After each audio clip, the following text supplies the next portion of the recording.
US के द्वारा कि क्रिप्टो को अचानक बढ़ाया जाए, फिर करेक्शन किया जाए ताकि सरकारें और वहाँ के जो पूंजीवादी लोग हैं वो अपनी झोलियाँ भर सकें। अगर आप किसी देश की तबाही के बारे में विचार करेंगे तो शनिदेव जी कहीं न कहीं आपके लिए भी अपना एक हथियार लिए खड़े रहेंगे, छोड़ेंगे नहीं आप।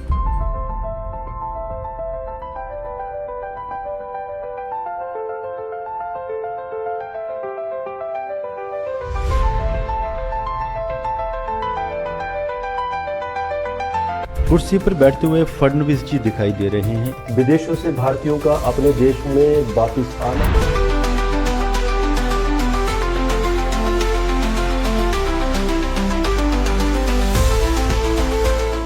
दोस्तों, वंदे मातरम। आज भी बहुत सारे क्वेश्चन आते हैं मेरे पास कि आखिर डॉलर का क्या होने वाला है। कोई ऐसा समय था जब डॉलर एंड रुपीस ऑलमोस्ट बराबर हुआ करते थे जब देश आज़ाद हुआ था, लेकिन सरकारें बदलती चली गईं और कभी इंदिरा गांधी की गवर्नमेंट आई थी एंड उस समय 1978 के आसपास जनता दल आया था। फिर उसके बाद उससे पहले इंदिरा गांधी की गवर्नमेंट थी एंड अचानक ही डॉलर्स के मुकाबले रुपया आधा गिर गया था उस समय। और वो जो सिलसिला कुछ ऐसा चला कि जब जब सरकारें बदलती चली गईं, अगर हम एनडीए गवर्नमेंट की भी बात करें तो उससे पहले फिर भी रुपया स्टेबल था, लेकिन कहीं ना कहीं अनस्टेबिलिटी होती चली गई। आज आप देखिए रुपए के मुकाबले में डॉलर की बात करें तो 86 रुपीज़ का एक डॉलर है आज। ठीक है, हम ये भी मानते हैं कि इन पिछले 11 वर्षों में बहुत बड़ी तरक्की हुई है देश की, लेकिन फिर भी एक मैटर तो बनता ही है। पीछे कई लोगों ने ब्रिक्स सम्मेलन की जो मीटिंग वगैरह देखी होंगी, डी डॉलराइजेशन के बारे में बहुत सारी न्यूज़ भी आप लोगों ने सुनी होगी।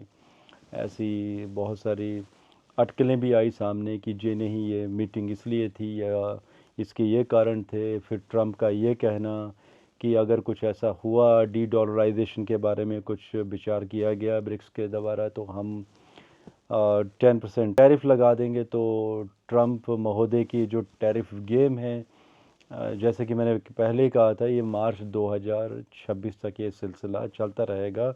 टैरिफ की धमकियां का, कभी टैरिफ लगेंगे तो उस टाइम पे मार्केट गिरेगी, टैरिफ हटेंगे तो मार्केट ग्रो करेगी। और ये आपको शुरू में ही मैं बहुत सारे इस तरह के विश्लेषण दे चुका हूँ। अब क्वेश्चन आता है कि यूएसए का होने क्या वाला है। 8 जुलाई 2025 यूएस की कुंडली में जो वर्ष लगन कुंडली निकल कर आ गई है, उसमें 12th लगन का एक्सपेंडिचर का हाउस, और वो भी पाप कारत्री में सेकंड हाउस, जहाँ से मुद्रा की सेविंग का विचार देखा जा रहा है कि मुद्रा की सेविंग क्या होगी, धन का क्या होगा। तो धन का यहाँ पर अपव्यय होता हुआ नज़र आ रहा है। करेंसी कहीं ना कहीं टूटेगी। ऐसी चीज़ें की जाएंगी पॉलिटिकल की करेंसी को बढ़ाने की कोशिशें की जाएंगी। कुछ ऐसी स्ट्रैटेजिकल चीज़ें की जाएंगी यूएस के द्वारा कि क्रिप्टो को अचानक बढ़ाया जाए, फिर करेक्शन किया जाए ताकि सरकारें और वहाँ के जो पूंजीवादी लोग हैं वो अपनी झोलियाँ भर सकें। लेकिन दोस्तों, कई बार ये करते करते गलतियाँ बहुत बड़ी हो जाती हैं। जैसे कि यूएस ने ऐसे ही गेम प्लान करते करते पीछे कुछ ऐसी गलतियाँ भी कर दी थी कि अचानक ऐसा भी समय आया था कि चाइना की मार्केट बूस्ट कर गई थी एंड यूएसए को एक दिन में $3 ट्रिलियन का नुकसान भी हुआ था। आप सोचिए कि इतनी तो किसी देश की अर्थव्यवस्था भी नहीं होती है। आज से ये 3 माह पुरानी बात है। आज 23 जुलाई 2025 है। कुछ दिनों में वीडियो आपको मिल जाएगा, आप डेट्स मैच करवा लीजिएगा। अब क्वेश्चन ये भी आते हैं कि क्या डी डॉलराइजेशन होगी, क्या डॉलर टूटेगा रुपए के मुकाबले। दोस्तों, रुपए के मुकाबले ही नहीं बल्कि हर करेंसी के मुकाबले, जब डॉलर टूटेगा तो हर करेंसी के मुकाबले टूटेगा। और अगर मैं अपने विश्लेषण करता हूँ तो मुझे ये दिखाई दे रहा है कि जो ये समय चल रहा है यूएस की कुंडली में, शनि का अंतर सितंबर 2026 तक रहेगा एंड उसके बाद मरकरी का पीरियड आ जाएगा। तो जो 2026 है, इसमें डॉलर में 10 से 15% का करेक्शन होगा। मतलब कहीं ना कहीं रुपए के मुकाबले डॉलर 72-73 रुपए के आसपास स्टैंड करेगा। एंड इसके बाद जैसे जैसे मरकरी का पीरियड आगे बढ़ता चला जाएगा, जो कि 27 सितंबर 2026 से लेकर अप्रैल 2029 तक का ये समय रहेगा, जैसे जैसे ये समय बढ़ेगा देखिएगा कि वही पुराना वक्त जब डॉलर का भी 60 रुपये 40 रुपये। अब आगे के जो टारगेट्स क्या होंगे ये हम बीच बीच में डिस्कस करते रहेंगे, लेकिन ये बात तो तय है कि आने वाला समय जो अभी बहुत अच्छा ब्राइट दिखाई दे रहा है आप लोगों को कि यूएस तो बहुत पैसा कमा रहा है डिफेंस से। यूक्रेन रशिया के बीच में यूएस ने युद्ध करवा दिया है।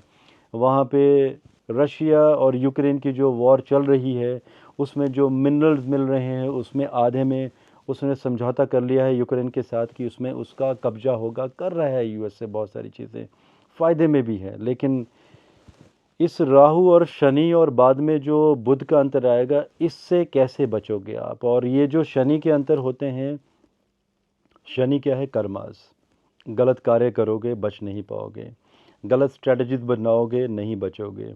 अगर आप किसी देश की तबाही के बारे में विचार करेंगे तो शनि देव जी कहीं ना कहीं आपके लिए भी अपना एक हथियार लिए खड़े रहेंगे, छोड़ेंगे नहीं आपको। और बोलने की ज़रूरत नहीं है कि यूएस की स्ट्रेटजी हमेशा ही क्या रही है। और जिन भारतीयों को ऐसा लगता है कि यूएस हमारा बहुत ख़ास परम मित्र है, मैं पिछले 6-7 वर्षों से ये कहता आया हूँ मेरे वीडियोस में कि इन चीज़ों से कहीं ना कहीं बाहर निकलिए। जो आपने भ्रम बना रखा है ऐसा नहीं है। यूएस सबसे पहले अपने बारे में सोचता है, बाद में आपके बारे में सोचेगा। और उसमें भी जब आपके बारे में सोचेगा तो पहले यूएस के अपने बेनिफिट्स रहेंगे उसमें।